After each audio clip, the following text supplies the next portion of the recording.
देश के आज विद्यमान सभी पंथ संप्रदायों का प्रतिनिधित्व करने वाले हमारे संत ऋषि आचार्य गण और समाज के सब स्तरों का प्रतिनिधित्व करने वाले निमंत्रित महानुभाव, आज का आनंद शब्दों में वर्णनातीत है और उसके वर्णन करने का प्रयास इसके पहले के वक्तव्यों में अच्छा हो गया है। यह भी बता दिया गया है और हम जानते भी हैं कि आज अयोध्या में रामलला के साथ भारत का स्व लौट के आया है।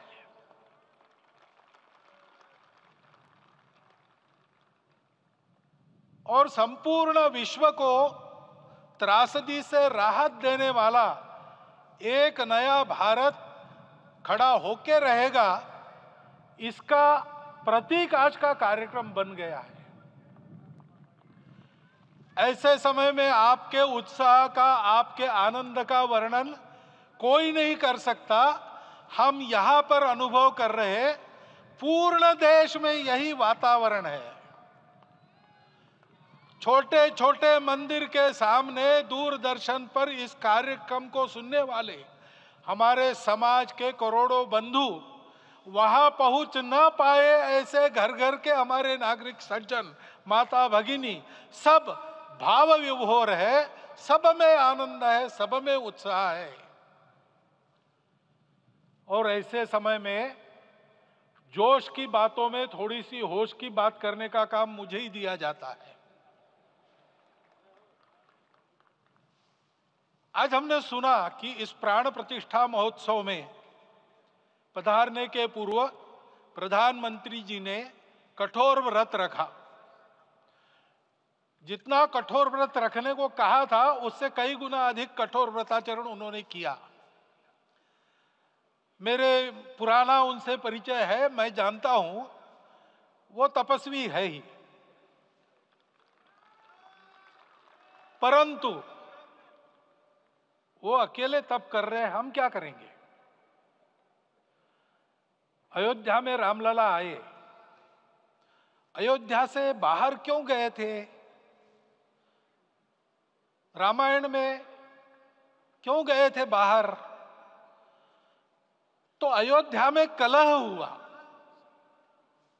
अयोध्या उस पुरी का नाम है जिसमें कोई द्वंद्व नहीं, जिसमें कोई कलह नहीं, जिसमें कोई दुविधा नहीं। वो हुआ 14 वर्ष वनवास में गए। वो सब ठीक होने के बाद दुनिया के कलह को मिटा के वापिस आए। आज रामलला वापस फिर से आए हैं 500 साल के बाद।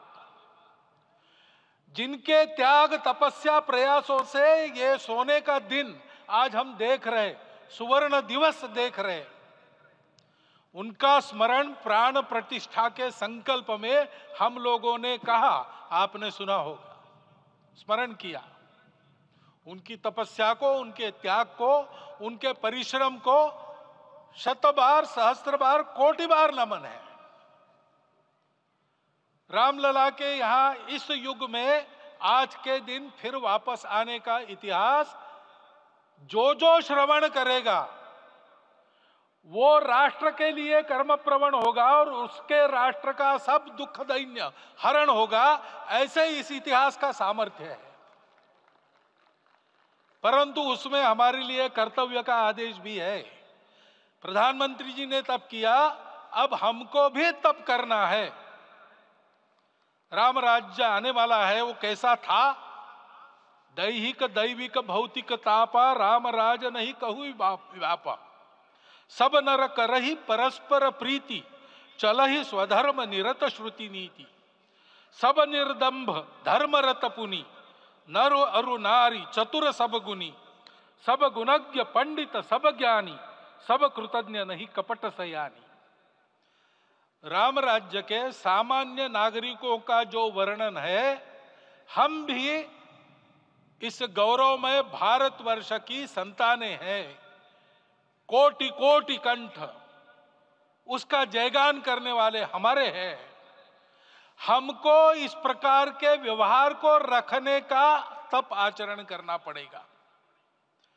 हमको भी सारे कलह को विदाई देनी पड़ेगी। छोटे छोटे परस्पर मत रहते हैं, छोटे छोटे विवाद रहते हैं, उसको लेकर लड़ाई करने की आदत छोड़ देनी पड़ेगी। आखिर है क्या? ये बात बताइए, वो सामान्य नागरिक कैसे थे? निर्दंभ,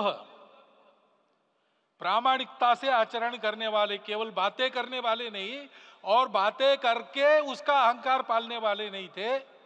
काम करते थे, आचरण करते थे और अहंकार नहीं था, ऐसे वो थे। और धर्मरत थे, यानी क्या थे? इस पर कठिन भाषा में प्रवचन बहुत लंबा हो सकता है, लेकिन थोड़े में धर्म के जो 4 मूल्य जिनकी चौखट पर धर्म है, ऐसा श्रीमद् भागवत में बताया है, सत्य, करुणा, शुचिता, तपस, उसका आज हमारे लिए युगानुकूल आचरण क्या है?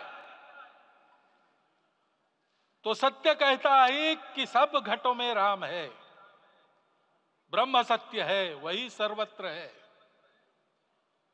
तो हमको ये जानकर आपस में समन्वय से चलना होगा, क्योंकि हम चलते हैं, सबके लिए चलते हैं, सब हमारे हैं, इसलिए हम चल पाते हैं।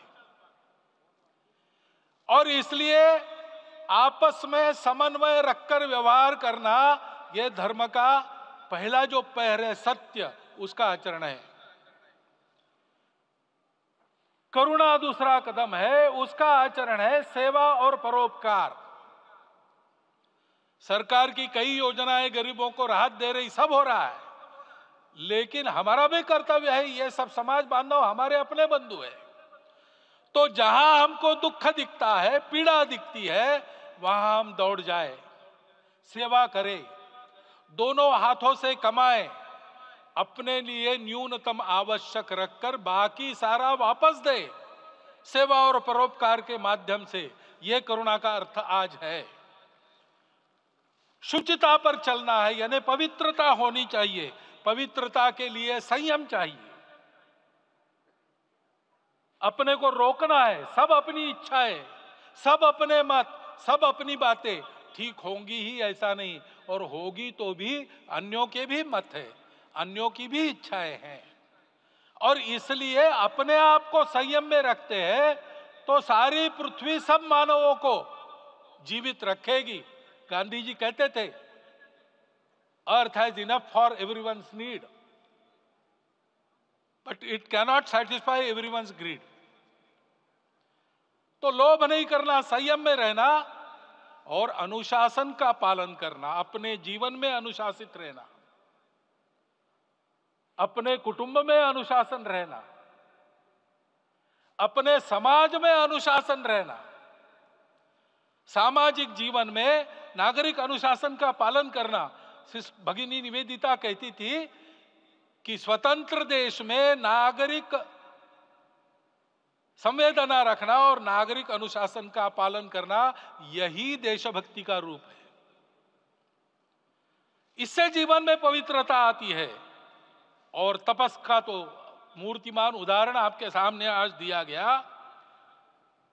व्यक्तिगत तपस तो हम करेंगे, सामूहिक तपस क्या है? संगच्छध्वम संवदध्वम संवो मनांसी जानता। हम साथ चलेंगे, बोलेंगे आपस में, उसमें से एक सहमति का संवाद निकालेंगे, एक ही भाषा बोलेंगे, वो वाणी मन वचन कर्म समन्वित होगा और मिलके चलेंगे, अपने देश को विश्व गुरु बनाएंगे। ये तपस हम सबको करना है। 500 वर्षों तक अनेक पीढ़ियों ने लगकर परिश्रम करके, प्राणों का बलिदान देके, खून पसीना बहाकर आज ये आनंद का दिन सारे राष्ट्र को उपलब्ध करा दिया। उन सबके प्रति हमारे मन में कृतज्ञता है। मैं यहां बैठता हूं तो मेरे मन में विचार आता है कि मुझे बिठाया, मैंने क्या किया? वो तो जो उन्होंने किया उसका प्रतिनिधि भी मुझे बनाया गया है। उस प्रतिनिधि के नाते मैं ये अवदान स्वीकार करता हूं और उन्हीं को अर्पण करता हूं। परंतु उनका ये व्रत हमको आगे लेके जाना है। जिस धर्म स्थापना विश्व में करने के लिए राम का अवतार हुआ था, उस धर्म स्थापना को अनुकूल स्थिति अपने आचरण में अपने देश में उत्पन्न करना, यह अपना कर्तव्य बनता है। रामलला आए हैं हमारे मन को आह्लादित करने के लिए, उत्साही करने के लिए, प्रेरणा देने के लिए, साथ साथ इस कर्तव्य की याद दिलाकर उसमें कृति प्रवण करने के लिए आए हैं। उनका आदेश सर पे लेके हम यहां से जाए। सब लोग तो यहां आ नहीं सके, लेकिन वो सुन रहे, देख रहे। अभी इसी क्षण से इस व्रत का पालन हम करेंगे तो मंदिर निर्माण पूरे होते होते